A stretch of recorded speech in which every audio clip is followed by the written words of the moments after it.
Today we will talk about tag questions and how to properly use them in sentences throughout all the 12 verb tenses. First, let's talk about what a tag question is. A tag question is a small question that is attached or tagged to the end of a sentence. Rather than repeat the main verb, a form of be or other auxiliary verb or modal is used in the tag. Let's see how they work. There are three types of tag questions. The type number one says, rise and tone. You're asking for a favor, so you have to listen carefully to this example. You couldn't lend me some money, could you? All right, we are raising it at the very end and we're asking for a favor. The type number two is when you're asking for information. You don't happen to know if the bus has already passed, do you? Here you have to pay attention that you have to find the original verb tense. For example, in this one, the original verb tense I am using is a modal named could. So that is the one I am going to use in the tag question, you see? Very important. If the original is negative, then you're going to use an affirmative one on the tag question. You're going to use the opposite, okay? If the original is affirmative, then you're going to use a tag question with a negative because you are going to be doing the opposite. In this other example, you have an auxiliary here making a negative verb. You don't happen. And because this is negative, you're going to have an affirmative, okay? Tag question. The type number three, we have a fallen tone, asking for agreement. That dress looks great on her, doesn't it? I am going down with my tone. Now, there are 12 rules for tag questions that you have to remember and use in order to correctly use them, okay? We're going to see these 12 rules, we're going to see them, and then we're going to do some examples for you to recognize if you're able to understand the topic or if you need to watch this video or make more practice. Rule number one, after let's, the tag begins with shall. For example, let's go to the amusement park, shall we? Let's go to the amusement park, shall we? Okay, I am using let's go. So I am going to go by rule number one and say, shall we? This is just a grammar rule you have to follow. Rule number two, use aren't I? And this is the only time you will see the verb to be conjugated this way. Are with I.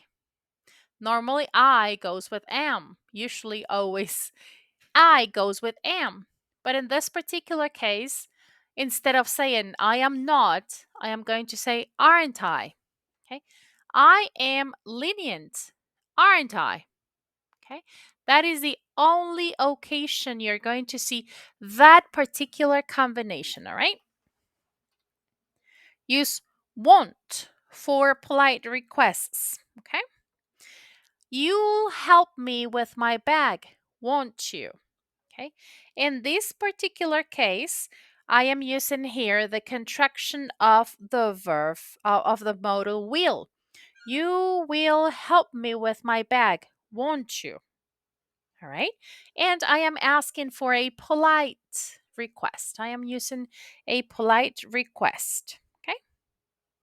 Now, the next one is the rule number four, and it says use will or would with imperative sentences. All right.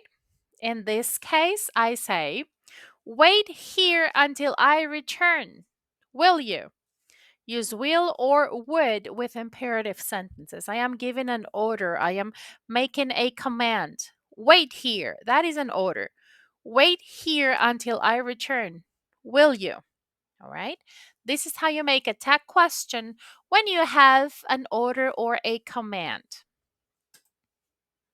Number 5, use mustn't with the modal must. Okay, this is the negative form you're going to use in the modal. This must be the address, mustn't it? This must be the address, mustn't it? All right. Rule number 6, do not confuse the have, which is a verb, with have, which is part of a perfect. It might be a present perfect, a past perfect, a past perfect progressive. Do not confuse them. There are some differences between UK English and American English. So, for example, UK English, it is common, very common to hear have regardless of verb or perfect part. They're going to use either way have on the tech question. However, American English students need to identify the difference between the have for a verb and the have for a perfect. For example, American English students, this is what you need to remember. She has too many dresses. Oh, two. Oh, it was a double O. She has too many dresses. I made a mistake here. Doesn't she? Why? Because this is just a simple present. All right, this is simple present. Allow me to make that correction. There you go. She has too many dresses, doesn't she? And in this case, I am recognizing that this is simple perfect, simple present, and therefore I am using the auxiliary does, doesn't she? But in the event in which I am talking about present perfect, we have purchased two more cars. In this particular case, have is part of the perfect, all right? Have purchased. Now I am using present perfect. So there are one, these two are combined, these two are together. And so I am saying, haven't we? Haven't we? I repeat again, UK English would have used them both as has she and haven't we. But the American English students need to identify which one exactly it is. Rule number 7, use pronouns for people, not proper names. All right. So if I say Eric is a good tennis player, I am not going to say, isn't Eric? No, I'm going to say, isn't he? Because I'm going to substitute Eric with its personal pronoun, he. Rule number 8, use it in a question tag when the sentence includes the words this or that. This is your pen, isn't it?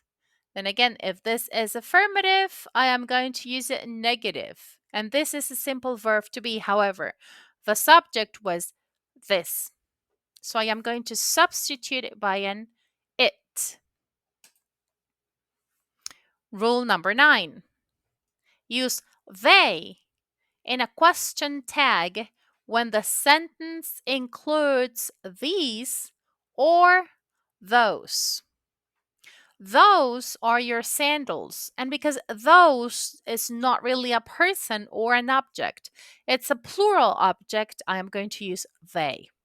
Those are your sandals, aren't they? Mhm. Number 10. Oh, number 10. Use there in a question tag when the sentence includes there in the form of the verb to be. For example, there is a lot of work to do today. Isn't there? Okay. This is affirmative, and then this one is negative. Rule number 11. Use they in a question tag when the sentence includes indefinite pronouns such as nobody, no one, someone, somebody, everyone, everybody. Those are indefinite pronouns, all right? And in those particular cases, you're going to use they in the tag question. For example, Nobody has eaten yet. Have they? Mhm. Nobody has eaten yet. Have they? You're going to use they because we do not know who is the indefinite pronoun. All right.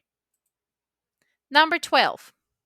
Use didn't in a question tag when the sentence includes the verb used to, because used to implies that it was in the past. And just because of that, because it was in the past, then we need the auxiliary that always works in the past, which is did. All right? Did. Let's do the example. You used to go skating very often. So we know it was in the past. All right? We know that was in the past, and so we're going to use the auxiliary didn't.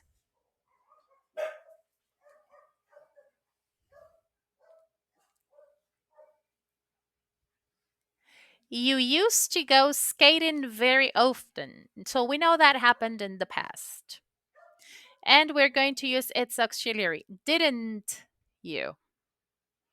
Very well. Now, as a summary, tag questions may be used to ask for the other person's opinion on the matter discussed, and they always follow the original verb tense. If one is affirmative, the other one is negative. If one is negative, the other one is affirmative. All right. Let's see on this Excel sheet that I just made for the video. Tag questions. If the original is affirmative, what shall I do here? Negative. Okay. And it is a verb to be here, so I'm going to use another verb to be here. We are studying English today, aren't we? I am, that's a positive, that's affirmative, but this is the exception, remember? I am in Rome. Aren't I? Aren't. This is the only occasion, which I believe it was rule number 3. This is the only occasion you will see the verb to be combined this way. I with aren't. It's the only time you'll see it. You're always singing, aren't you? Right? We're going to try not to see the answers, so that way you'll try to do them with me. So far, we've done these 3. You're always singing. This is affirmative, and therefore this is negative. The subject is you, and I repeat the subject as you. You are always singing, aren't you? Now for this one, Sophia is a she. Sophia is, so this is affirmative. We need a negative on the other side. Sophia is working late. Isn't she? All right. Isn't she? Adam is drinking again. Is affirmative, so we're going to need it negative. All right. Adam is a he, so this will be isn't he? Isn't he? Kimmy is very mischievous. Kimmy is very mischievous. This is affirmative, so we're going to need a negative.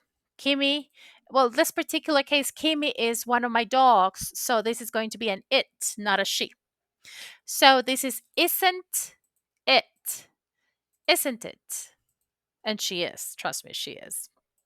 The class and I are using internet. Okay, this is affirmative. Are. First, you need to identify where is the verb. And in this case, the verb is the verb to be. Affirmative, we're going to need it negative. Now, who's the subject? The subject is the class and I. So this is a we. Aren't we? Aren't we? Luis and Eduardo, these are 2 men. Therefore, this is a they. Luis and Eduardo are. So this is negative. Aren't they? Aren't they?